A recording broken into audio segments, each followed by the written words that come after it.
dosa warisan terjadi karena memahami manusia yang saat ini yang terjadi adalah umat yang mewarisi dosa pertama Adam. Nah, dosa pertama, the fall, itu menyebabkan kejatuhan manusia sehingga secara status kita konteks original sin itu. Gitu. Jadi sudah ada kesepakatan, Pak. Yang kesepakatannya pertama adalah semua manusia itu berbuat dosa. Kedua, manusia tidak bisa menyelamatkan dirinya sendiri. Yang ketiga, Kristuslah satu-satunya yang dapat menyelamatkan.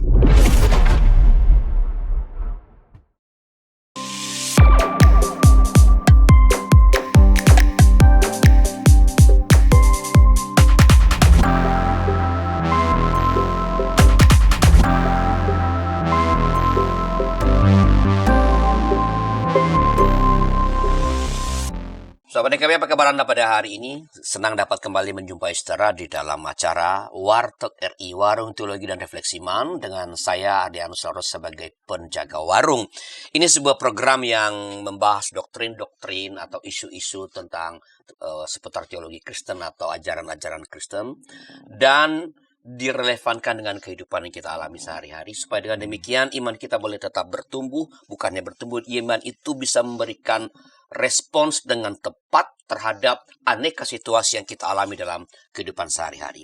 Nah, kali ini kita bicara tentang sebuah ajaran yang sering sekali menjadi perdebatan antar gereja-gereja, itu dosa warisan dan keselamatan.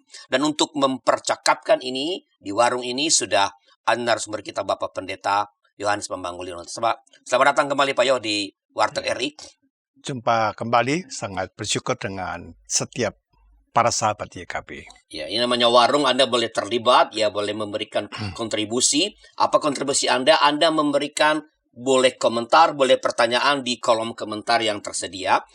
Dan Pak Pendeta Yo sebagai narasumber tentu dengan senang hati akan merespons pertanyaan-pertanyaan, komentar-komentar Anda, tentu dengan semua pertanyaan dan komentar disampaikan dengan bahasa-bahasa yang baik. Ya, bukan untuk memperdebatkan, tapi saling belajar. Dan kita belajar di Pastor Yo.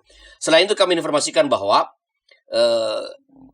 tidak lama lagi akan muncul, kita ada program baru di YKB namanya Pastor Yo Menjawab.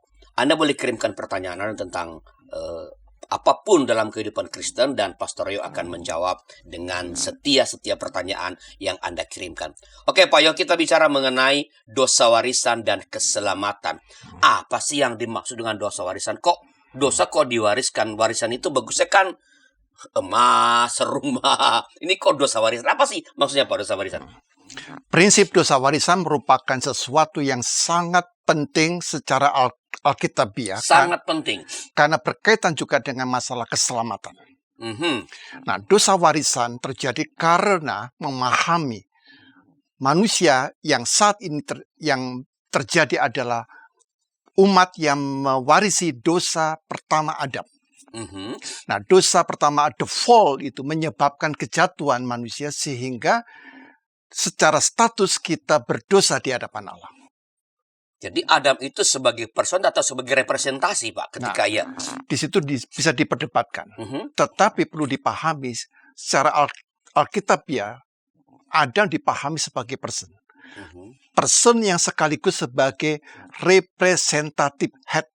Sehingga misalnya seperti seorang raja, seorang pemerintah, presiden menyatakan perang, maka pernyataan perang raja ini melibatkan keseluruhan rakyatnya. Seperti itulah kondisi dari makna dosa warisan atau yang disebut dengan peccatum originale atau dosa warisan. Jadi ini dosa yang terus-menerus berdampak kepada kita manusia sampai sekarang, yang merupakan dosa yang dilakukan atau kejatuhan yang terjadi dalam diri Adam sebagai person, tapi sekaligus tadi disebut sebagai representative head. Begitu? Ya. Nah, yang perlu dipahami bukan kita mewarisi dosanya si Adam. Jadi perlu dibedakan dosa warisan itu sebagai original of sin dengan actual of sin. Mhm, Kita tidak mewarisi actual of sin. mhm. Nah, seringkali saudara-saudara kita non-Kristen mengatakan, kok bisa dosanya orang kok ditanggungkan kepada kita? Tidak. Hmm. Tapi yang diwariskan adalah original of sin-nya. Mhm. Tapi kita tidak mewarisi actual of sin. Karena dosa orang tua ya ditanggung orang tua itu sendiri. Dosa anak ya ditanggung oleh anak itu sendiri. Tidak bisa dosanya ayah ditanggung oleh anak. Nah, ini seringkali kabur karena menyamakan begitu saja antara original sin of sin dengan actual of sin. Bisa nggak Pak supaya jelas nih bagi kita? Apa sih perbedaan atau apa yang dimaksud dengan original of sin dengan actual of sin? Ya, jadi original sin adalah sebuah warisan berupa kecenderungan manusia untuk melakukan dosa. Itu original. Original. Oke. Nah, kalau actual sin adalah dosa real, dosa Oke. actual yang kita lakukan. Act-nya. Act-nya, tindakan kita. Hmm. Nah, jadi tidak berarti tindakan kita ini kemudian dari Adam, bukan. Tindakan kita sekarang ini adalah respon sikap kita terhadap realita diri kita. Dan itu yang kita tanggung sendiri itu. Tanggung sendiri. Oke. Ya, tidak bisa digantikan Oleh orang oleh lain. siapapun. Bahkan oleh Tuhan Yesus pun juga tidak begitu ya. Jangan dikira bahwa actual opsinya kita kemudian ditanggung oleh Yesus, tidak. Yang diselesaikan oleh Yesus adalah original sin, kecenderungan berbuat dosa. Itu yang dipakai di dalam bahasa Latin namanya concupiscence, ya. Concupiscence itu kecenderungan berbuat dosa. Jadi yang kita terima dari Adam itu original opsinya itu adalah kecenderungan berbuat dosa. Begitu. Nah, ini Pak, dosa warisan ini sering sekali dikaitkan dengan doktrin lain mengenai kerusakan total manusia. Apakah bisa dijelaskan relasi antara keduanya, Pak?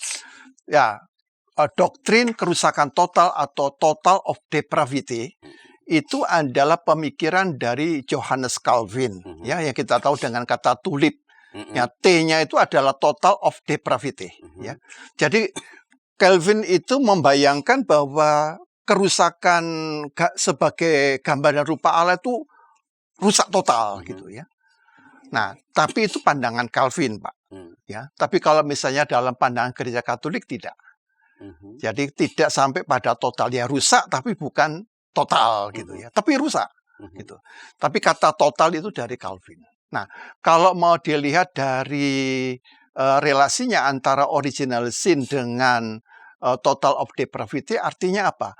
Manusia itu dibedakan antara nature ability, jadi kemampuan kodratnya, itu tidak sama dengan moral ability.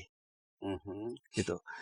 Jadi dua kata ini memang agak tidak mudah. Jadi nature ability dan moral ability. Misalnya begini, ada seorang pemabuk, ya, dia tahu bahwa mabuk membuat dia makin menurun kesehatannya.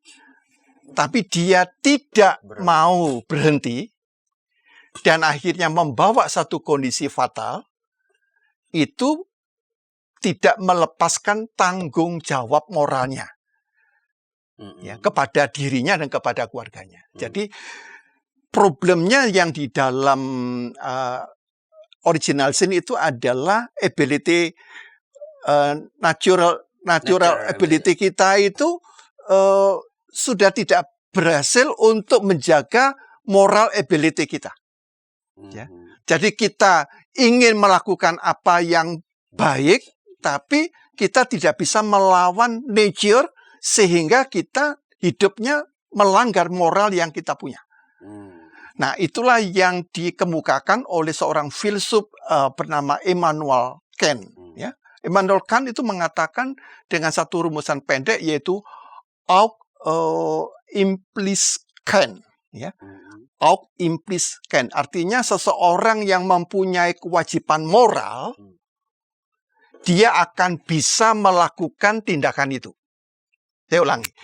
Orang yang mempunyai kewajiban moral, dia pasti akan dapat melakukan hal itu. Nah, itulah yang justru dilawan oleh Alkitab. Kita menginginkan yang baik, yang benar dengan moral kita, tapi ternyata kita gagal. Itu yang Paulus katakan ya. Nah, itulah yang dikatakan Rasul Paulus di dalam Roma pasal 7, ayat 18 dan 19. Sebab aku menginginkan hal yang baik, tapi justru yang kulakukan hal yang jahat. Itulah sebabnya total depravity itu kemudian berkaitan dengan apa yang disebut dengan dosa hamartia. Hamartia. Ya. Jadi dosa hamartia itu kita menginginkan yang baik. Kita menginginkan yang mulia, yang suci, yang benar. Ya. Pokoknya segala kebajikan itu ingin kita lakukan. Tapi kita sudah mengerahkan segala macam cara untuk mencapai itu, ternyata kita justru melenceng, kita meleset, tidak berhasil melakukan dan mewujudkannya itu. Itu yang saya katakan bahwa rumusan konsep dari Immanuel Kant, hoc implies kind, itu tidak bisa diwujudkan. Manusia tidak berarti moralnya itu bisa melawan nature ability-nya itu. Kecenderungan berbuat dosa itu tidak bisa dilawan. Dalam diri manusia itu ada kecenderungan untuk berbuat dosa. Siapapun dia. Walaupun ia punya kesadaran moral yang tinggi. Yang terlatih, tapi tetap bisa akhirnya mengakui, iya ya, tetap ada satu celah di mana saya menganggap yang baik yang sudah saya berhasil lakukan, tetap ternyata ada sebuah kesalahan. Apakah itu berupa motifnya, kita cari pujian, berbuat saleh, tapi ujung-ujungnya apa? Cari pujian. Ya. Dia melayani dalam rangka apa? Untuk mendapatkan validasi. Ya. Dia memberikan persembahan dalam rangka apa? Untuk membuat dia mungkin bisa terhormat atau mungkin dikenal oleh banyak orang. Selalu ada satu celah yang total of depravity itu memang muncul bahwa ada kerusakan ini. Dan inilah yang mungkin tidak dipahami oleh saudara-saudara kita yang non-Kristen, yang melupakan bahwa mengapa amal dan perbuatan baik kamu itu tidak bisa mendatangkan pahala. Karena kita jatuh di dalam kondisi kecenderungan berbuat dosa. Gitu. Kita tidak bisa di hadapan Tuhan, saya ini sudah saleh, saya sudah melakukan yang baik, itu tidak ada. Justru ketika kita mengatakan itu bahwa kita sudah berhasil, justru itu kita mengatakan bahwa kita sama sekali tidak berhasil. Jadi ketika kita mengerjakan hal-hal yang baik pun, yang tampak berkenan kepada Allah pun, di dalamnya bisa terselip sebenarnya yang tidak baik juga. Baik. Motifnya misalnya, harapannya, persepsinya, ya. Dan tujuannya, visinya, ada banyak aspek. Itu menyebabkan Johannes Calvin mengatakan kita semua adalah total rusak, betul-betul rusak. Baik pikiran, kemudian emosi, kehendak kita, itu semuanya rusak gitu. Potensi untuk adanya hal yang keliru, yang salah itu, bahkan ketika melakukan hal yang baik, itulah yang disebut sebagai original sin. Dan itulah dosa warisan itu. Ya, peccatum originally. Jadi bukan dosa yang kita lakukan yang tadi disebut sebagai actual of sin. Ya. Mungkin sekali lagi Pak, bisa sekali lagi yang dijelaskan perbedaan antara original of sin dengan actual sin, dan yang mana diantaranya yang merupakan dosa warisan? Yang merupakan dosa warisan adalah semua aspek ketika kita lahir. Bahkan ketika masih bayi itu sebenarnya tidak dalam pengertian bersifat. Itu berbeda dalam konsep John Locke. John Locke memahami ketika seorang baru lahir itu seperti kertas putih. Ya, tabula rasa gitu ya. Nah, itu saya kira di dalam teologi Islam juga memahami manusia itu juga lahir dalam fitrahnya itu suci. Begitu. Nah, tapi dalam konsep yang Kristen tidak. Sejak di dalam kandungan itu kita sudah berdosa. Kecenderungan untuk berbuat dosa itu ada. Dan itu bisa kita lihat. Kita tidak perlu ngajari anak itu untuk melakukan kesalahan, tapi kita melihat anak-anak kecil umur 1 tahun, 2 tahun, 3 tahun, dia kok punya pikiran untuk hal yang buruk gitu ya. Apakah itu dengan cara mengisengi adiknya atau membuat susah mamanya, itu ada. Pura-pura nangis dan sebagainya. Itu kenapa ada ide itu, ada gagasan itu. Begitu. Itu yang saya katakan kecenderungan berbuat dosa itu. Itu yang kita terima. Nah, actual itu adalah sesuatu yang sifatnya individual. Sesuatu yang sifatnya person, di mana nanti kita akan membuat pilihan-pilihan yang mana yang memang menjadi kecenderungan dan itu menjadi karakter kita nanti. Gitu. Nah, karena itu karakter kita, itulah nanti menjadi actual of sin. Apakah karakter buruk itu kan ada macam-macam, Pak. Nah, itu menjadi actual sin kita itu. Actual sin itu adalah sesuatu yang kita putuskan sendiri. Kita putuskan. Jadi bukan sesuatu yang kita warisi, tapi kita putuskan. Karena itu dosa disebut harus tahu, mau, dan tahu. Dia harus sadar, dia harus memenuhi syarat ini. Dosa adalah saya tahu, saya mau, dan saya setuju. Nah, apakah dosa warisan itu, tahu mewariskan kecenderungan, ya, kecenderungan berbuat dosa itu yang ada atau terjadi dalam manusia yang person pertama itu Adam itu, adilkah kalau itu diwariskan kepada manusia pada zaman sekarang? Setelah berapa informasi berikut ini. Para pimpinan gereja di sana-sini mengakui bahwa jangankan warganya atau para pendetanya, mereka sendiri juga tidak begitu tahu karena sesudah menerima dokumennya taruh di kantor sinode tidak ada upaya untuk sosialisasi. Jadi sama juga kayak masalah bioetika di Indonesia ya, apakah boleh begini, apakah boleh, tapi kita harus bertanya lebih dalam lagi sebagai orang Kristen, apa sikap etis dan apa keputusan etis yang merupakan refleksi daripada visi moral dari iman Kristen. Hadirkan Tuhan sebagai sahabat, bukan hanya sebagai majikan yang di atas atau hakim. Hadirkan Tuhan sebagai sahabat kita juga, yang mau mendengar, mau meraih, yang kamu bisa seadanya dengan dia, yang kamu bisa nikmati kehadirannya. Kalau gereja bisa lakukan itu, apapun alirannya, saya kira Gen Z akan merasa ini rumah. Ternyata masih banyak komunitas kita yang tanpa sadar budaya hierarkis di dunia itu dibawa masuk ke gereja.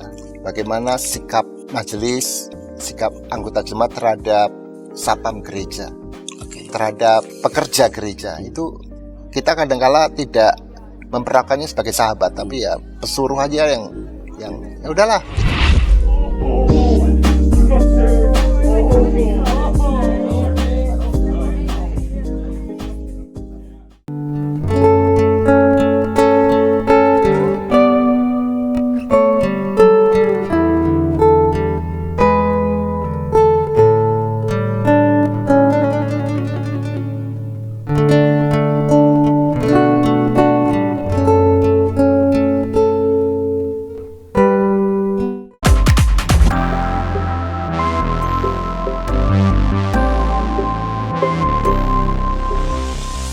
Sahabat, masih bersama kami dalam acara Wartok RI Warung Teologi dan Refleksi Iman bersama-sama Adrianus sebagai penjaga warung dan narasumber kita Bapak Pendeta Yohanes Bambang Mulyono. Kita bicara mengenai dosa warisan dan keselamatan.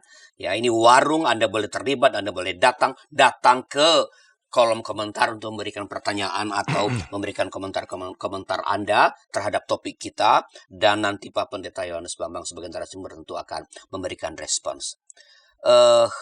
Pak Yo, tadi kan saya begini kan apakah adil kalau kecenderungan berbuat dosa itu, ya dosa warisan itu yang ada dalam diri manusia pertama yang Adam itu adilkah kalau itu diwariskan ke kita, atau itu nature manusia sejak alam menciptakannya? Dosa kecenderungan itu terjadi ketika Adam telah melakukan pelanggaran, atau itu nature yang ada by default sejak alam menciptakan, memang sudah ada itu kecenderungan itu. Nah, ini pertanyaan yang tidak mudah dijawab dengan satu kalimat, Pak. Seperti orang mengatakan lebih dulu mana telur atau ayamnya begitu. Tetapi kalau kita melihat bahwa poinnya itu yang dikatakan secara eksplisit oleh Alkitab. Bukan manusia diberikan satu potensi untuk kecenderungan berbuat dosa. Tapi yang dikatakan oleh Kejadian pasal 2, manusia diberikan kehendak untuk memilih. Kehendak bebas. Kehendak bebas. Poinnya di sana. Jadi ada di sini free will. Free will itu bagaimana manusia merespon. maka kalau dia gagal merespon, dia akan menjadi orang yang memilih hasrat untuk kecenderungan untuk berbuat dosa, ya, kecenderungan berbuat dosa. Dan itulah yang dipilih oleh Adam. Jadi dia memilih untuk cenderung berbuat dosa. Jadi kecenderungan berbuat dosa adalah pilihan. Ya, pilihan dari kehendak bebasnya. Bukan sesuatu yang diberikan kodratnya potensi. Kalau itu terjadi, maka Allah yang sekarang tidak ada. Persis. Nah, itu yang ditolak. Jadi sekali lagi, kalau dikatakan ada kecenderungan berbuat dosa dalam diri manusia yang diwariskan dari Adam, itu bukan merupakan sesuatu kecenderungan yang ada ketika Allah menciptakan manusia. Betul. Tapi kepada manusia itu Diberikan kehendak bebas. bebas. Ia boleh memilih. Boleh memilih. Jadi ini dampak dari kehendak bebas. Ya, dari dampak pilihan dia dalam menyikapi kehendak bebas. Jadi jangan dianggap bahwa kehendak bebas ini juga merupakan sebagai sumber masalah. Kehendak bebas adalah anugerah. Tapi ketika kita membuat pilihan terhadap kehendak bebas, itulah menjadi tanggung jawab kita. Jadi kan almarhum Pak Eka itu kan pernah menulis begini, Pak. Kalau jalan yang lebar menuju sorga terbuka, Keselamatan. maka jalan yang lebar menuju neraka juga tersedia lebar. You mesti pilih. Jadi itu Anda diberikan kebebasan, itulah yang anugerah. Sehingga kita tidak seperti robot yang diatur. You mesti ke sorga aja, jangan ke neraka. Jadi dosa warisan itu adalah sebagai konsekuensi logis dari kehendak bebas yang memang Allah berikan, yang semestinya kita bisa memilih hal yang baik. Tapi manusia lalu memilih kecenderungan berbuat dosa. Dan sejak itu terjadi, itu menjadi default. Dia menjadi default dan bagian dalam kodrat kemanusiaannya. Ya, dalam kodrat kemanusiaannya itu yang saya katakan ada nature ability, ada moral ability. Tapi dua-duanya ini tidak memadai. Kalau itu diletakkan dalam eksistensinya manusia. Manusia membutuhkan sesuatu yang lebih besar untuk mengatasi problem ini. Dan ini saya kira problem filosofi juga yang dihadapi. Bahwa manusia kenapa kok mempunyai kecenderungan itu? Nggak perlu kita didik orang itu menjadi hal yang buruk, nggak ada. Semuanya itu muncul aja. Dan nah disinilah peran dari karya keselamatan Allah. Nanti kalau kita bicarakan. Oke. Nah, kan dosa waris itu memberikan bahwa setiap kita sekarang manusia ini itu punya kecenderungan untuk berbuat dosa. Apakah dosa warisan itu hanya berdampak pada manusia atau pada ciptaan yang lain juga? Dosa warisan adalah hanya pada manusia. Oke. Ciptaan lain, bumi, itu tidak terkena kutuk, tapi dia terkena dampak pada kondisi manusia, karena manusia adalah yang disebut dengan vicegerent. Vicegerent, dia adalah seperti wakil dari raja. Dan manusia sebagai priest of creation, jadi imam ciptaan. Jadi kalau imam atau rajanya ini terkena hukuman, maka alam berdampak. Jadi alam tidak rusak, tapi alam menyikapi menjadi resistant. Alam tidak menjadi evil, tapi alam menjadi resistant. Alam menjadi resistant. Dia menolak upaya manusia itu. Jadi alam menjadi rusak bukan karena hukuman dari, tapi dampak dari manusia itu. Karena itu manusia menjadi satu individu yang bertanggung jawab terhadap kondisi alam atau ekologi pada masa sekarang. Tadi sebenarnya udah Pak Yo singgung sedikit ya. Dalam kaitan dengan kecenderungan manusia untuk berbuat dosa. Konjuspisiskena itu. Iya. Berarti kan sejak dalam kandungan tadi kan dikatakan sudah ada kecenderungan itu. Ketika dia lahir, terbawalah itu. Nah, bagaimana dengan keselamatan anak-anak yang meninggal, bayi atau bahkan yang bayi yang baru lahir lalu meninggal? Bagaimana dengan keselamatan mereka? Apakah mereka juga, kalau mereka misalnya, let's say, belum melakukan actual sin itu, tapi kan defaultnya ada original sin. Ini bagaimana keselamatan mereka? Jadi ada 3 aspek di situ. Dalam menyikapi bagaimana dengan bayi-bayi yang meninggal.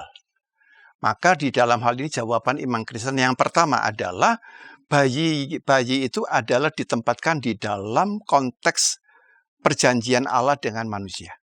Mereka pewaris. Ya, jadi Keselamatan. disebut perjanjian.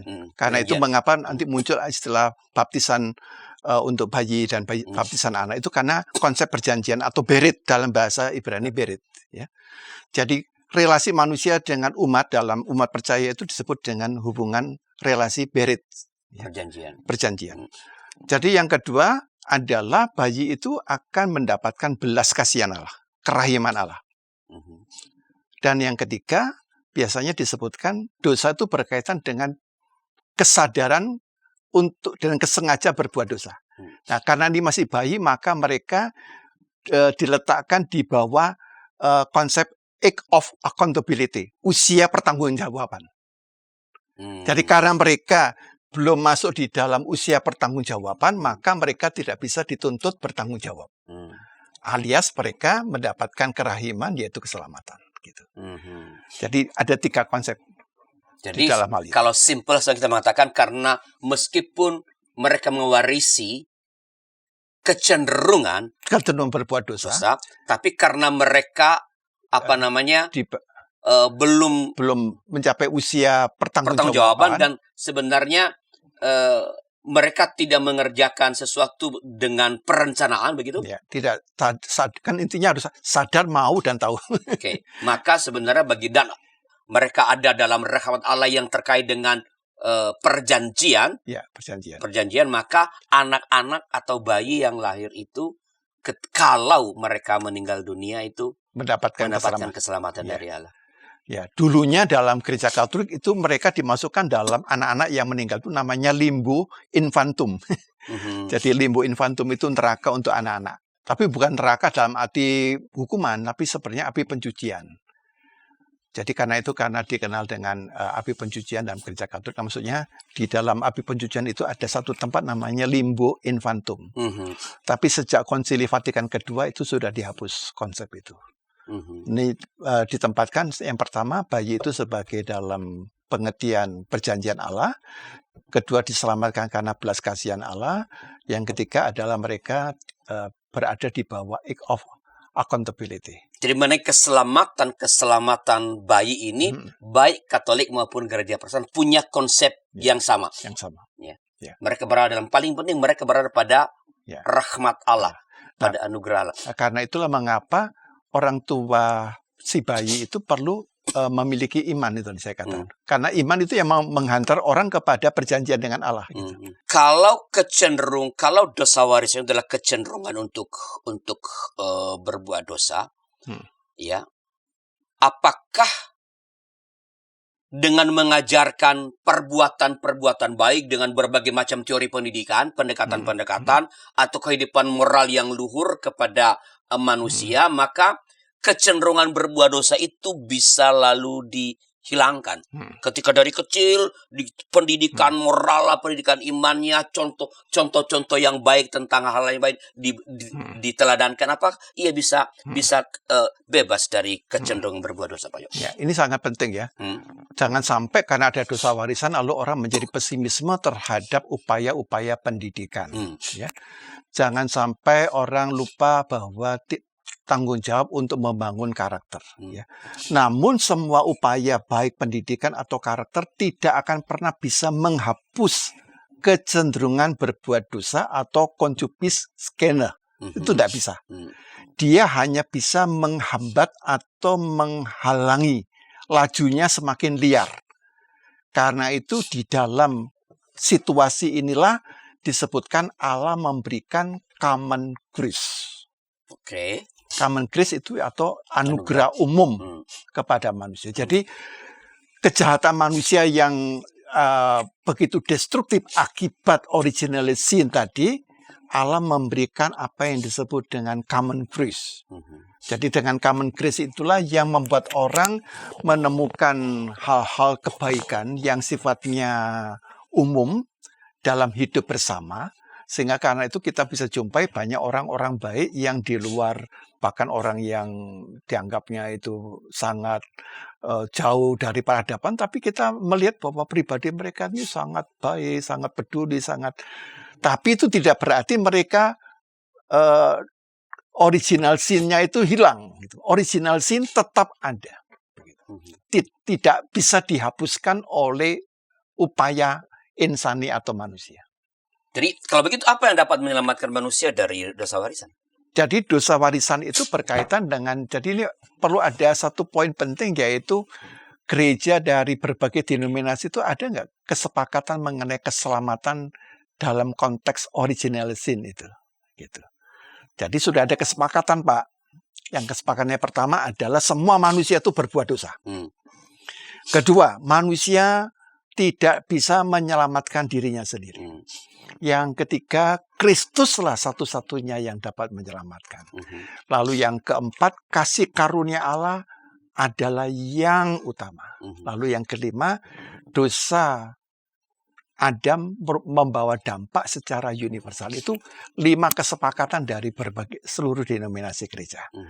Jadi di dalam 5 kesepakatan ini ada satu poin penting, bahwa jikalau demikian, siapakah yang bisa menyelamatkan manusia dari dosa maut, yaitu original sin, itu adalah melalui karya keselamatan dan penebusan Kristus. Apakah itu yang dimaksud dengan siapa Rasul Paulus, bahwa karena dosa satu orang Adam manusia jatuh, maka oleh kematian Kristus satu orang juga manusia mendapatkan pengampunan dan keselamatan. Ya, jadi konsep dalam Roma pasal 5 itu Rasul Paulus mengatakan ada Adam pertama dan Kristus adalah Adam yang kedua. Jadi sebagaimana Adam kedua menghisapkan diri kita ke dalam original sin, maka di dalam Kristus kita dihisapkan di dalam keselamatan. Nah, itulah yang di dalam teologi gereja ortodok dihisapkan dalam Kristus sebagai Adam kedua, namanya theosis.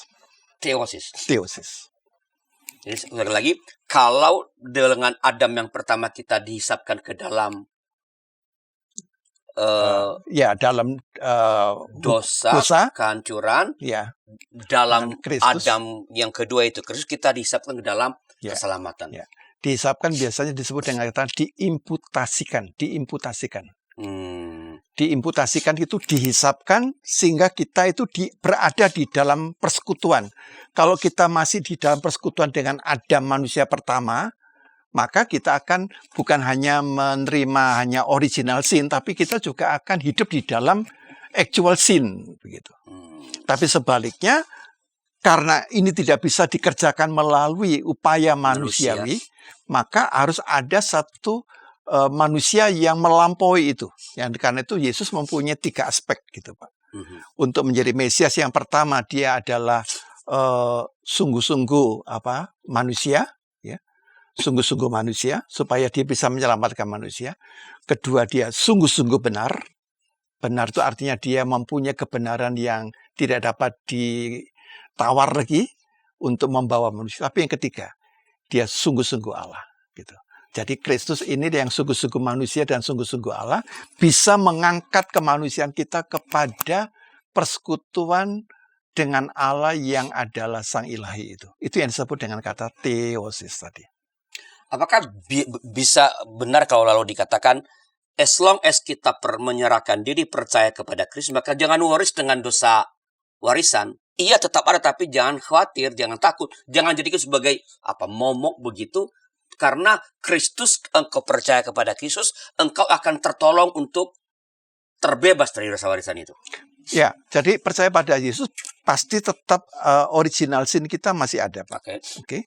Tapi perspektif kita melihat dosa itu dalam perspektif yang tidak sama. Ya, dari kecenderungan ini membuat kita seperti orang yang tidak berdaya untuk melakukan actual sin, tapi di dalam Kristus kecenderungan berbuat dosa itu ditopang oleh kuasa Kristus, yaitu melalui rohnya. Jadi karena itu disebut hidup menurut roh. Begitu. Jadi hidup menurut roh ini memiliki kemampuan di mana kita yang sebenarnya tidak bisa mengatasi kelemahan-kelemahan itu menjadi dimampukan. Bukan karena kita mempunyai kelebihan, tidak. Tapi melalui anugerah roh itulah kita dimampukan. Ya, dan itu bukan omong kosong, karena di dalam kekristenan itu bisa kita lihat orang-orang yang memang memiliki kehidupan yang luar biasa, padahal mereka dulunya adalah orang berdosa. Yang kita kenal dengan orang-orang kudus atau orang-orang yang disebut santo-santa, itu bukan omong kosong. Itu mereka memang betul-betul membuktikan sebagai pribadi yang diubahkan oleh Kristus. Oke Pak Yo, ini kita berada di ujung percakapan kita pada mengenai dosa warisan dan keselamatan ini. Apakah ada semacam kesimpulan atau pesan pastoral kepada para sahabat DKB mengenai dosa warisan dan keselamatan? Silakan. Ya, dosa warisan merupakan suatu kondisi yang dimana kita secara insani menerima sebagai bagian dari kodrat kemanusiaan kita. Dan kodrat kemanusiaan kita itu ditopang oleh common grace, jadi anugerah Allah yang umum itu diperlakukan untuk semua orang. Ya. Tapi seperti tadi lupa membahas tentang apa yang disebut dengan prevenient grace, jadi anugerah pendahuluan. Dengan anugerah common grace dan prevenient grace, anugerah yang mendahului, itulah yang menghantar kita untuk menemukan satu anugerah yang menyelamatkan kita dari kuasa dosa, yaitu melalui karya Kristus. Jadi Kristus sebagai Adam kedua, kita diimputasikan dalam kebenaran Kristus, sehingga kita secara spiritual itu hidup kita tertuju melihatnya dalam perspektif menurut roh, dan itu yang memungkinkan kita melangkah pada tahap demi tahap ke arah apa yang disebut dengan tahap theosis. Kita akan diproses kedirian kita itu semakin serupa dengan Kristus, imitatio Christi. Dengan demikian, original sin adalah sebuah kesadaran faktual, real terhadap kodrat kemanusiaan kita, namun di sisi yang lain ditempatkan dalam perspektif besar tentang agenda karya keselamatan Allah di dalam penebusan Kristus. Sehingga melalui itu kita melihat dengan lebih jeli tanpa menghakimi diri sendiri, tapi juga kita tidak mudah menghakimi orang lain. Dengan demikian kita melihat bahwa kita hidup semuanya di dalam kerahiman Allah yang memampukan kita untuk semakin rendah hati, yaitu serupa dengan Kristus. Imitatio Christi. Oke Pak Yo, terima kasih atas pencerahannya kepada para sahabat DKB. Dan itulah percakapan kami tentang dosa, warisan, dan keselamatan. Berharap ini memberi pemahaman-pemahaman sehingga kita tidak keliru dalam memahaminya. Ingat tadi, Pak Yo menjelaskan, itu bukan default sejak Allah menciptakan manusia. Itu terjadi setelah manusia jatuh ke dalam dosa. Ya. Jadi, karena manusia dianugerahi kehendak bebas, dan ternyata manusia pertama itu memilih untuk dengan sadar, ya, bukan didorong, bukan dipaksa. Mungkin ada godaannya, tapi ia secara sadar memilih untuk jatuh dalam dosa. Bila masih ada masukan-masukan, silakan tulis di kolom komentar dan Pak Pendeta Yo tentu akan menjelaskannya. Dan bila ada informasi-informasi atau judul topik yang mau disampaikan untuk dibahas, boleh kirim ke kami lewat nomor 081281889191. Sampai jumpa pada episode berikutnya. Tuhan memberkati.